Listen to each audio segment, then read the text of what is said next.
give it up for Ashley one more time. I was right. Her research is so relevant. Right. So this next person is James Riordon. He's the head of media relations for the American Physical Society. Yeah! Right? And he's a former DCSWA president. What up? Yeah. This will be his first time performing stand-up for everyone on stage. Let's give him to really be very, very supportive. He says it's going to be his last time, but I don't think so. I have faith in him. All right, James, come up here.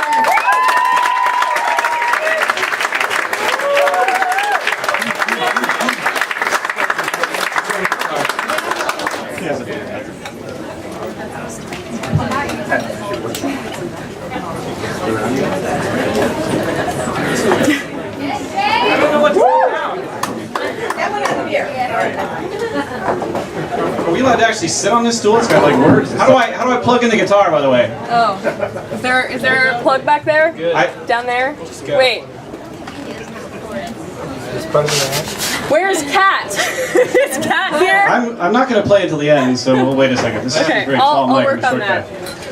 guy. So most of you you're from you're science writers, DC Science Writers Association people, yeah? A few Nandos.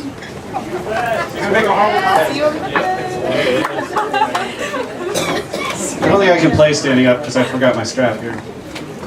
It's gonna be a minute. So I'm a science writer, and y'all, who's a writer and who's an editor? Show me who are the writers. Writers first, editors second. So this is a discussion I've been having with. I think as a rule, editors probably shouldn't have sex with their writers. I mean, that seems like a reasonable kind of thing. I have a problem with that because my girlfriend is an editor, and although she does violate that rule on occasion. And she writes too, which means I get to give her the old blue pencil every once in a while as well. By which I mean I mark up her rough drafts, if you know what I mean.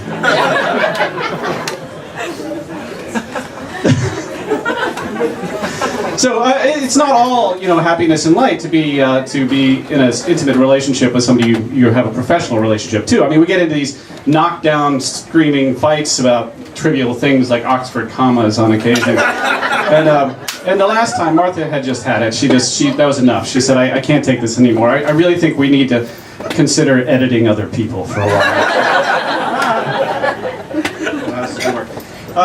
But she's a gentle editor. She's a much better editor than I am. She uses what some people call the Oreo cookie technique, or I guess it'd be a compliment sandwich. So that essentially the top of the Oreo is the first, you give them a compliment, and then there's a little creamy critique in the middle that you hit them with, and then another cookie of a compliment on the other side. Now, I'm not sure what most editors think is inside an Oreo cookie, but I'm pretty sure it's not a steaming pile of my shredded self-esteem, which is usually what I get out of those sorts of things. But it doesn't, it works, even if I know she's doing it. And it doesn't have to even be related to the piece that I'm writing. She could say, James, wow, I just want to tell you, that shirt brings out the green in your eyes. Oh, and about this article, it's clear you don't understand the science. The first paragraph is a run-on sentence that makes my eyes bleed, and you couldn't have buried lead any deeper with a backhoe. And those are nice shoes, by the way, are they new? And so, I mean, and it works, but, we try, I go away saying, like, I got edited, but my eyes are so pretty, and I'm... Is the guitar turned on, by the way? Yeah. Can you hear that? Yeah. I should stop strumming it randomly, shouldn't I? I can't reach the chords from here while I'm standing. But the thing is that we have two kids, which is another indication that we have violated the rule at the top of this comedy set. The joke that I started at the beginning, can't remember that far. But we do have two kids. We have a 4-year-old and a 1-year-old, and you have to be careful not to edit in front of them because you never know what kids are going to pick up. So, because for instance, the other day I went home and my daughter had been watching, I think, Adventure Time for like 3 hours, which, yeah, I highly recommend watching Adventure Time for 3 hours, but she's 4 years old, so you got to cut it at some point. So I shut the laptop, and it was clear that she was upset. And, she just looked down and she muttered, she said, "The Oxford comma sucks." And I said, "Excuse me?" She said, "The Oxford comma fucking sucks." I mean, she's 4 years old, right? So I'm like, listen here, young lady. When used judiciously, the Oxford comma may resolve ambiguities that can arise in lists of people or objects. You know that. Now go to your room and think about what you just fucking said. I think I handled that pretty well. I'm a good parent, but and today I made her favorite meal, which was isosceles triangle peanut butter and jelly sandwiches. Perfect isosceles.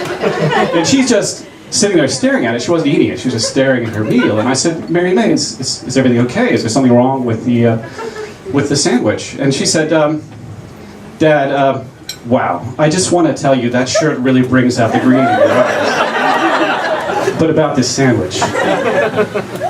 So, my job daily, I actually work for the American Physical Society. I write press releases about things. Yay, how many American Physical Society? I've got Mike over there. If this bombed, I was going to be Mike from the American Physical Society.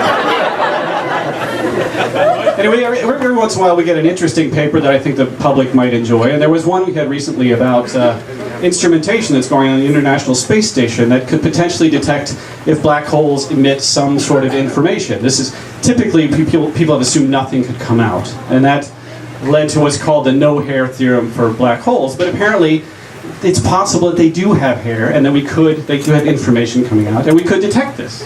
So I, of course, wrote a press release and used the phrase, fairly liberally, the phrase hairy black holes, which led to really an avalanche of clicks on our website. So I decided to brag about it a little bit, so I went to my boss's office. I wasn't sure what was going on, and I typed in the name of the press release, and I pressed go search on the Google search engine there. And I learned two things instantly. The first one is to make sure that Safe Search is on when you Google in your boss's office. The second is that the phrase astronauts hunt for black holes isn't news to some people. Apparently it's the definition of the word astronaut in some communities, which has really made, you have to add an extra S, but Google's very good about slipping in that extra S. So astronauts do indeed hunt for hairy black holes occasionally, which has really affected the way I think about that word. I mean, it's hard for me to even say astronaut in some situations. So like the other day at home, I was like, Mary May, stop.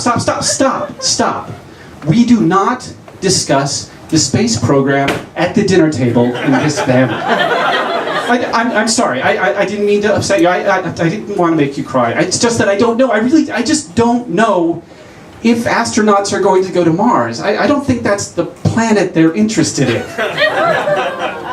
That's it. If I have to tell you, I'm going to stop right there. So that's it for my spoken comedy, and I'm going to do a song real quick. I don't know if I sit on this, if it's going to collapse. You got it.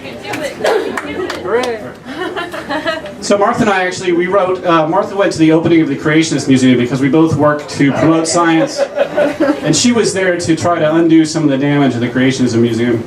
But we wrote this song to keep her entertained on the way, so she could play it on the radio, on the tape player in the car.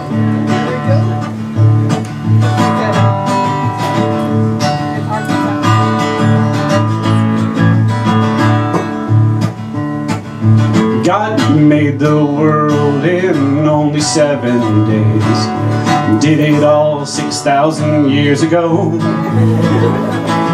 Some of the things he made seem pretty strange, but I know it's true because the Bible tells me so.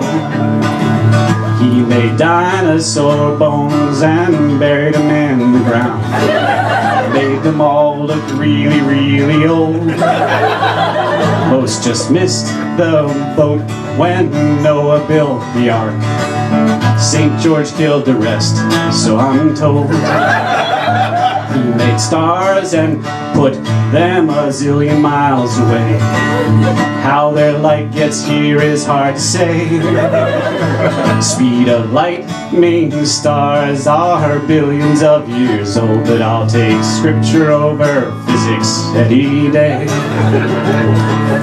God made the world in only 7 days. Did it all 6,000 years ago. Some of the things he made seem pretty strange, but I know it's true cause the Bible tells me so. Scientists say mountains take years and years to form from the crashing of the Earth's tectonic plates. I've never seen a mountain grow an inch. Pretty sure God made them all that way.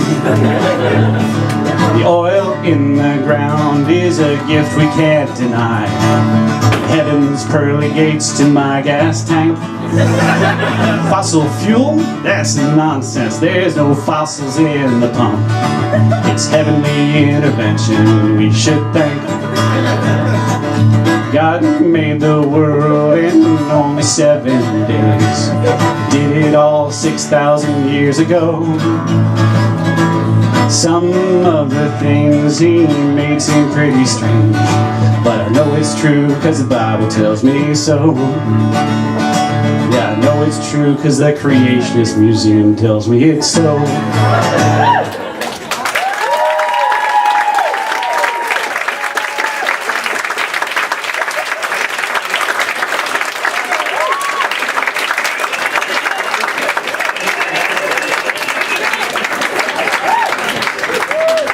Guys, that was so wonderful. I had no idea he could sing like that. That was so great.